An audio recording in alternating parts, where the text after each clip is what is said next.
When I think of video blogs, I'm thinking of shit that people just want to talk about certain things.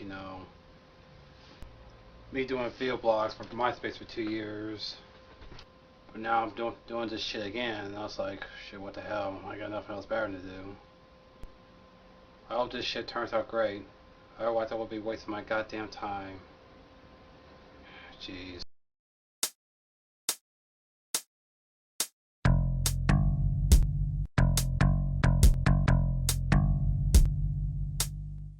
Hey, what's up, everybody? This is the one and only AD TribalChild, and you're watching the first episode of TribalChild TV, my own video blog series where I talk about movies, TV, music, anime, video games, and current events. Before I get things started, I'd like to send a shout out to my boy Ray, aka the Troll Buster, from my Marvel vs. Capcom 3 watch group here on Facebook. I'm still waiting on that rematch of Marvel 3 on PSN, so looking forward to it, Ray. First things first, on this monumental first episode of TribalChild TV, I'll talk about Nintendo's new Project Cafe, as well as Street Fighter X Tekken. Also new and upcoming films such as XMen The First Class, Transformers Dark of the Moon, The Dark Knight Rises, and Tekken Blood Vengeance. So this is AD to TribalChild, and this is TribalChild TV, the first episode. Keep it locked.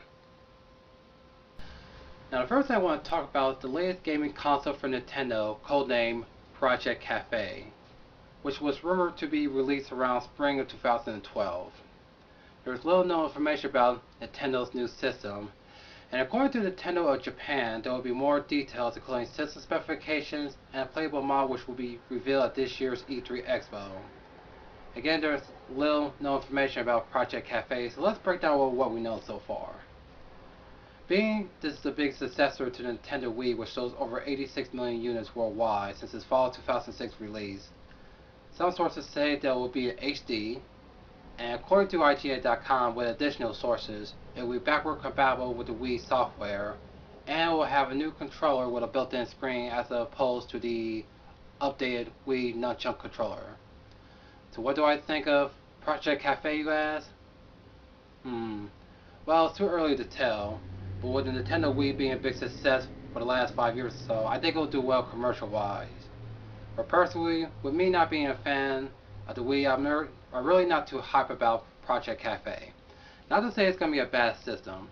At first, I hated the Wii when it first came out, but I later grew to like it thanks to games such as Wii Sports, Super Mario Galaxy, Super Smash Bros. Brawl, and a few other games.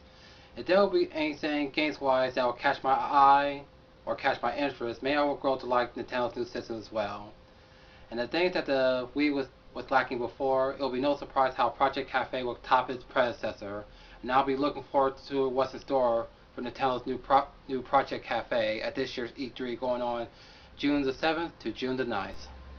Now the next subject I'd like to talk about is the latest X-Men film from 20th Century Fox and Marvel Studios, X-Men The First Class, which stars James McAvoy as Professor Charles Xavier and Michael Fassbender as Eric Leshner, aka Magneto.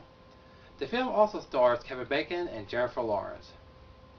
Setting in the early 1960s, just roughly 40 years before the events of the first X-Men film, marks the beginning of the X-Men saga. During the events of the Cuban Missile Crisis and the Civil Rights movements, mutants revealed themselves to the world, as Charles Xavier and Eric Leshner took the names Professor X and Magneto. The two close friends and future arch nemesis work together along with other mutants together as the X-Men.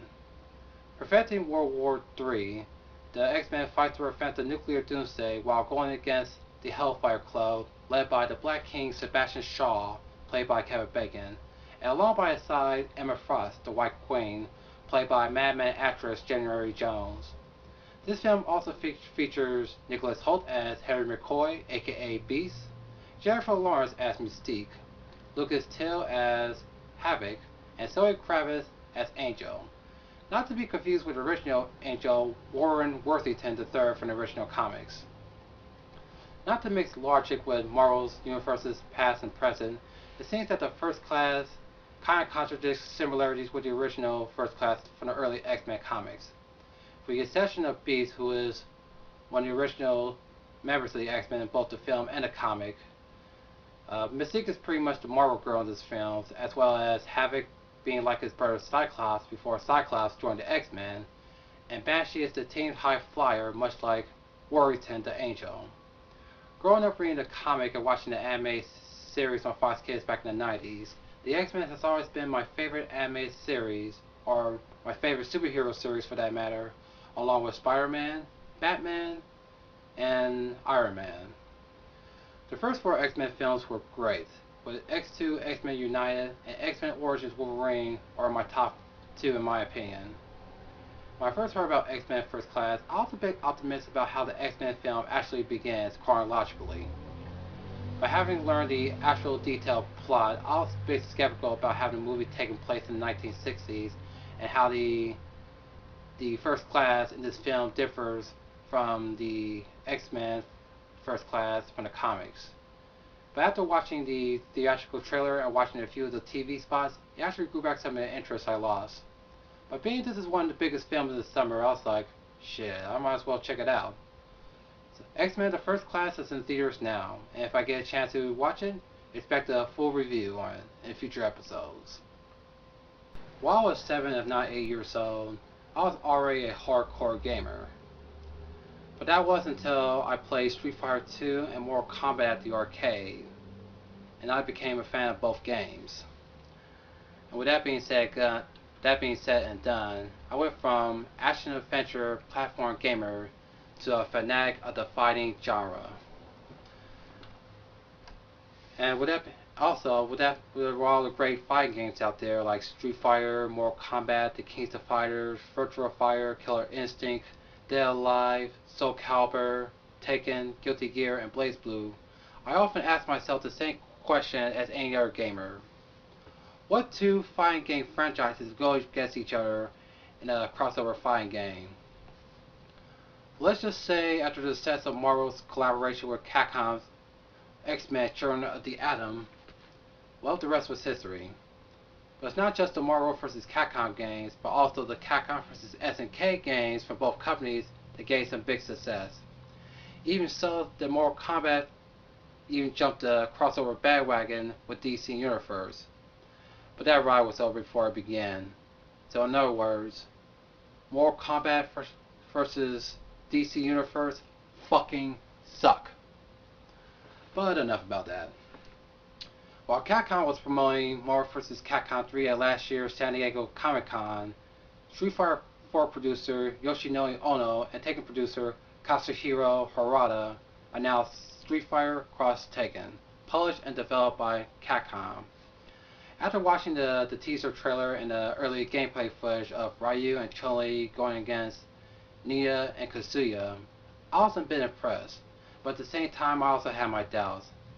Mainly because, mainly because that Street Fighter's gameplay history has been strictly 2D, and Tekken's gameplay history has been strictly 3D all around, which leads me to a shitload of questions like, how will Tekken characters will work on Street Fighter's 2D environment? What controls input should this game have? Street Fighter's 6-button input or Tekken's 4-button input? And most importantly, how will Tekken players like myself adjust to this new crossover? And me, being a long-time Street Fighter and Tekken fan, I asked myself the same questions when they announced Namco's versions of Tekken Cross Street Fighter, which caused me a lot of doubt. That was until I seen the cinematic video and gameplay footage at the Capcom's Capture the Show 2011. And after seeing those two new videos, I was like, God damn it, I got to play this game! But with that being said done, joining the already confirmed 4 characters are Ken, Guile, and Abel from Street Fighter, and King, Craig Marduk, and Bob from Tekken. And for what I read on Kotaku.com, Street Fighter characters will have their traditional 6-button layout input, and the Tekken characters will have their 4-button layout input much like in their games. However, in that same article, Capcom reps wargamers that the control input on both sides are not final and may change before the game hits gold, or finish for those who don't know your gaming terminology. And also just recently, Cammy and Sagat from Street Fighter and Julia and Horong from Tekken had just got confirmed through teaser trailers. No, right before E3. So I wonder who else is gonna be in the game. Well, for Tekken, my money's on my two-face Yoshimitsu and Paul Phoenix.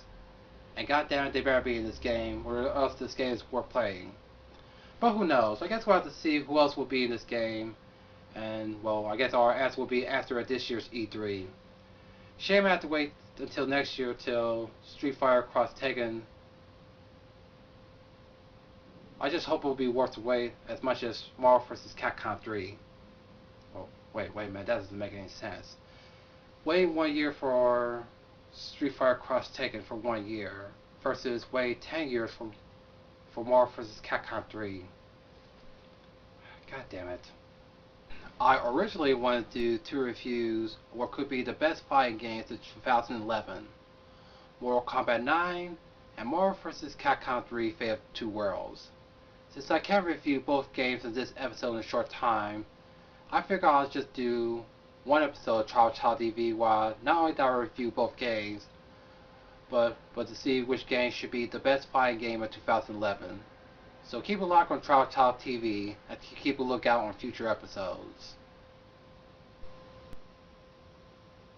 A few years ago, a movie based on my favorite fighting game, Tekken, was being made. First thing comes to mind? Ah, shit. Not another video game based movie that Hollywood is going to fuck up. Time passes and I see the production pics and the official trailer on the web, and I have to admit I was excited. But reading further into the movie's actual storyline and watching the French behind the scenes documentary of the film, I was hugely disappointed. So I decided to turn away from the possibly shitty film and not even bother to watch it on the internet or get it on DVD. So they even taken its own project director, Katsuhiro Harada, says it was a cruel contract. Dab at him as a Harada-san. Well, flash forward to 2011, announced at Namco's Level Up event, a new Tekken movie done in CGI animation, faithfully titled Tekken Blood Vengeance. Not much known about the not much known about the film, but there is a few things that really got my attention other than the kick-ass trailer. It will be directed by Yuichi Nori and is written by Dai Sato. The screenwriter was fairly known as the writer of 2 of my favorite Japanese animes, Cowboy Bebop and Samurai Champloo. But what I saw on the debut trailer, Jin, Kusuya, Sayu, Nina, Panda, Devil Jin, and Elisa from the games are confirmed to be in the film. According to Eurogamer, the plot setting of Blood Vengeance will be taking place between Tekken 5 and Tekken 6. Also, Tekken Harada-san revealed that Blood Vengeance has been in development since early January 2010. I was deeply impressed by the trailer, as it shows a Tekken movie, not if any video game based movie as a video game movie as it was meant to be, much like Resident Evil Degeneration, in which I highly recommend. Now, the film will be released in Japan in September of this year, so we won't be seeing it in the States anytime soon, which sucks. But don't dread Tekken fans, I'll keep you posted on Tekken Blood Vengeance on future episodes. Well, that's it for the first episode of TribalChild TV. Tune in next time where I give a review on The Hangover Part 2, talk about Soul Calibur 4, some gaming news from the E3 Expo, and a review of the Mortal Kombat Legacy web series. I'll be doing a Q&A show in the future, so feel free to comment me any questions on what I talked about on the show so far. So don't forget to subscribe to my channel, and the Facebook TribalChild TV page will be coming soon. So once again, this is AD, the one and only TribalChild, and thanks for watching TribalChild TV. Till next time, everybody.